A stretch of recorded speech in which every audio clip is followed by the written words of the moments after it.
राधे राधे, जय श्री कृष्णा। मैं अर्चना आज आपको माघ मास महात्म्य का 5वां अध्याय सुनाऊंगी। 4 अध्याय मैं पहले ही सुना चुकी हूँ जो चैनल पर अपलोड है। अगर आपने नहीं सुने हैं तो आप सुन सकते हैं। माघ मास महात्म्य के 28 अध्याय होते हैं। मैं रोज आपको एक सुनाऊंगी। इस प्रकार से आप माघ मास महात्म्य के पूरे अध्याय सुनिएगा। माघ मास महात्म्य में हम सूर्य उदय से पहले स्नान करना होता है हमें। अगर हम किसी कारण से स्नान नहीं कर पाते हैं तो कोई बात नहीं, आप कथा सुन लीजिए। आपको जिस समय भी समय मिलता है दिन में आप तभी सुन लीजिए, उसका उतना ही फल मिलता है। और इसमें दान का बहुत बड़ा महत्व बताया गया है। तो हमें दान करना है। दान का मतलब ये नहीं होता है कि भाई हमारे पास थोड़ा है तो हम थोड़ा नहीं कर सकते, बहुत ज़्यादा करना होता है, ऐसा नहीं है। अपनी सामर्थ्य के अनुसार आप दान करिए जो आप कर सकते हैं, लेकिन करिए, दान करिए, सामर्थ्य के अनुसार करिए। और कथा सुनते समय आप हुंकारा जरूर लीजिए। हम सुनते आए हैं पहले से कि कोई भी कथा हो, माघ मास की नहीं, आप कोई भी कथा हो लेकिन हुंकारा भरिएगा, उससे आपको पूर्ण फल मिलता है। माघ मास का ये बहुत ही पवित्र महीना माना जाता है। इसमें जितना पूजा पाठ दान किया जाए उतना कम है।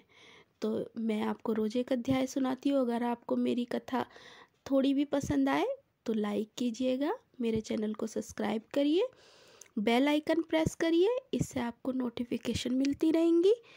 तो अब हम कथा को शुरू करते हैं। आज मैं आपको 5वां अध्याय सुनाऊंगी। 5वां अध्याय छोटा है, ज़्यादा बड़ा नहीं है।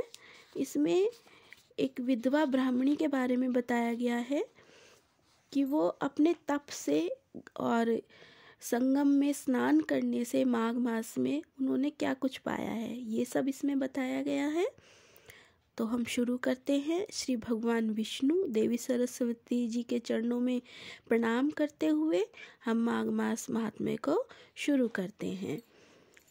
दत्तात्रेय जी कहते हैं, हे राजन, एक प्राचीन इतिहास कहता हूँ। भृगु वंश में ऋषिका नाम की एक विधवा ब्राह्मणी थी जो बाल्यकाल में ही विधवा हो गई थी। वह रेवा नदी के किनारे विंध्य पर्वत के नीचे तपस्या करने लगी। वह जितेंद्रिय, सत्यवक्ता, सुशील, दानशीला तथा तप करके देह को सुखाने वाली थी। वह अग्नि में आहुति देकर उच्च व्रति द्वारा छठे काल में भोजन करती थी। वह वत्कल धारण करती और संतोष में अपना जीवन व्यतीत करती थी। उसने रेवा और कपिल नदी के संगम में 60 वर्ष तक माघ स्नान किया और फिर वहां पर मृत्यु को प्राप्त हो गई। माघ स्नान के फल से वह दिव्य 4000 वर्ष तक विष्णु लोक में वास करके सुंदर और उपसुंदर दैत्यों का नाश करने के लिए ब्रह्मा द्वारा तिलोत्तमा नाम की अप्सरा ब्रह्मलोक में उत्पन्न हुई। वह अत्यंत रूपवती, गान विद्या में अति प्रवीण, मुकुट कुंडल से शोभायमान थी।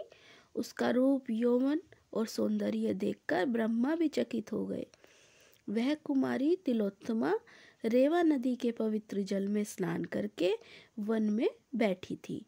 तब सुंद और उपसुंद के सैनिकों ने चंद्रमा के समान रूपवती को देखकर अपने राजा सुंद और उपसुंद से उसके रूप की शोभा का वर्णन किया और कहने लगे कि कामदेव को लज्जित करने वाली ऐसी परम सुंदर स्त्री हमने कभी नहीं देखी। आप भी चल कर देखें। तब वो दोनों मदिरा के पात्र रखकर वहां पर आए जहां पर वह सुंदरी बैठी हुई थी। मदिरा के पान से विहल होकर काम क्रीड़ा से पीड़ित और दोनों ही आपस में उस स्त्री रत्न को प्राप्त करने के लिए विवादग्रस्त हुए और फिर आपस में युद्ध करते हुए वहीं समाप्त हो गए।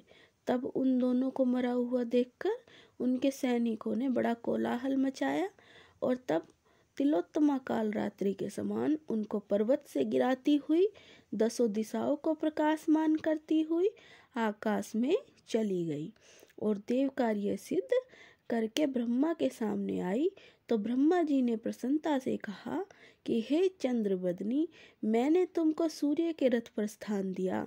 जब तक आकाश में सूर्य स्थित है, नाना प्रकार के भोगों को भोगो। सो हे राजन, वह ब्राह्मणी अब भी सूर्य के रथ पर माघ मास स्नान के उत्तम भोगों को भोग रही है। इसलिए श्रद्धावान पुरुषों को उत्तम गति पाने के लिए यत्न के साथ माघ मास में विधि पूर्वक स्नान करना चाहिए। इस प्रकार से 5वां अध्याय पूर्ण होता है। कल मैं आपको 6ठा अध्याय सुनाऊंगी। इस प्रकार से आपको रोज एक अध्याय सुनने को मिलेगा, तो आप रोज सुनिएगा एक अध्याय।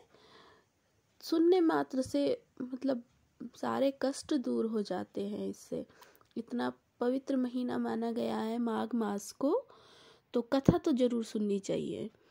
तो मैं सुनाती ही हूँ, आपको तो सिर्फ सुननी है, तो सुनिएगा जरूर। कल 6ठा अध्याय। इसी के साथ धन्यवाद।